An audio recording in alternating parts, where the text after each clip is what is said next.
Behind every great leader, there was an even greater logistician. Right, guys? You want to stay updated about war and geopolitics?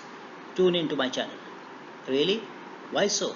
Even as this episode about Russian operations in Ukraine reach you, my assumption about Russian aim of this war, predicted when I first aired episode 1, seems to be on the right line. Yesterday, Ukraine intelligence chief established the same. Now over to logistics, which is covered in nutshell as basics of logistics in war, and then on map as to how would Russians carry out logistics support for this operation.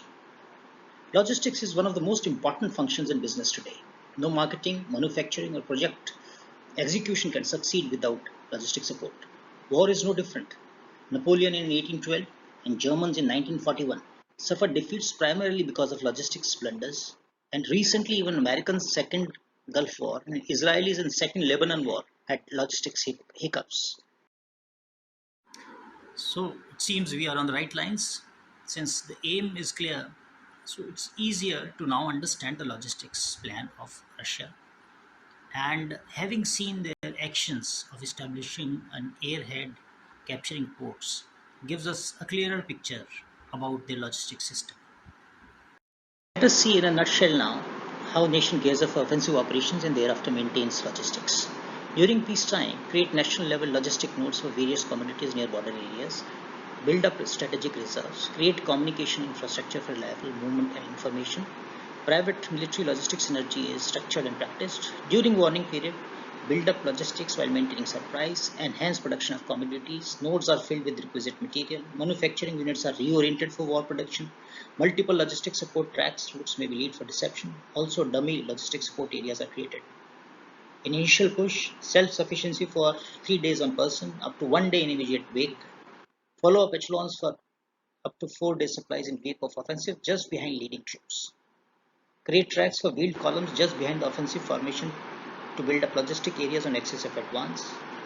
During maintenance of logistics, security of logistic echelon is critical and maintained, which is multi-tiered, with the major force acting as flank protection of offensive, creating a major defensive structure based on pivot of maneuver, and mobile forces in are patrolling the gaps.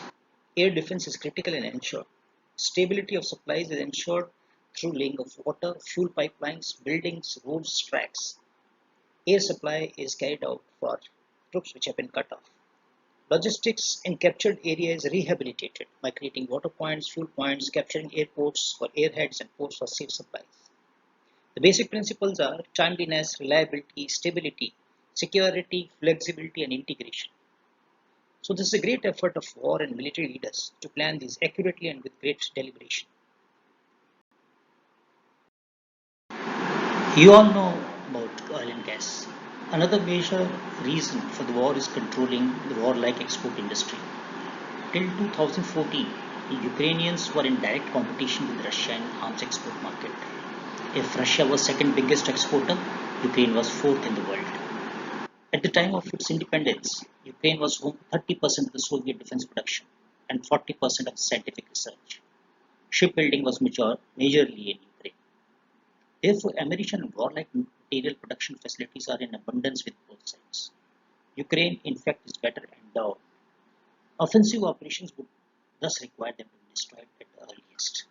If we go into specifics, well laid out oil and gas pipelines, so easy to reorganize them for supplies near thrust lines.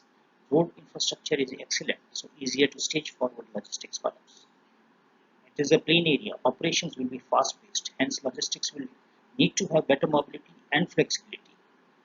It will be very difficult to hide them, so detection easy will be good for targets for RT and drones. Air defense and air superiority a must. Commonality of equipment on both sides, so interoperability and cannibalization can be planned. Water rivers, rivulets, reservoirs, and supplies, though abundant, have been under constant pressure from Ukrainians targeting Donbas separatists. So, can be a target for defender, and therefore need to have good planning for water management. Weather allows food preservation, hence lasting longer. Therefore, staging forward and storing is possible without degradation. Let us understand logistics in the overall battle design. In this map, one can envision the logistic plan. See the main logistics nodes in Volgograd and Voronezh shown in dark blue color circles. out of range of heavy artillery and short-range missiles and wreck elements like flare. Forward nodes established during warning period, seen in light blue circles like east of Gomel, Kursk, are prepared nearer IB out of the field RT ranges. Dummy forward logistic nodes are part of reception design. Mobile logistic support areas, shown in yellow, leapfrog ahead as operations progress. Russians captured port in south and established an airhead in north to support its operations and, importantly, logistics.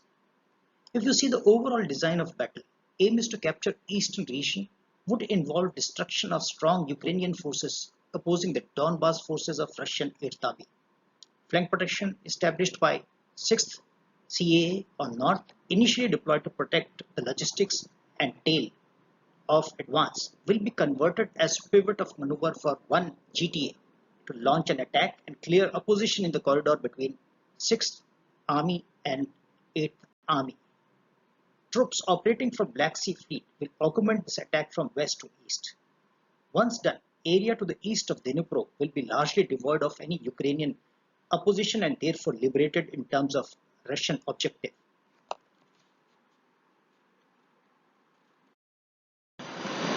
Don't forget to subscribe by pressing the bell icon.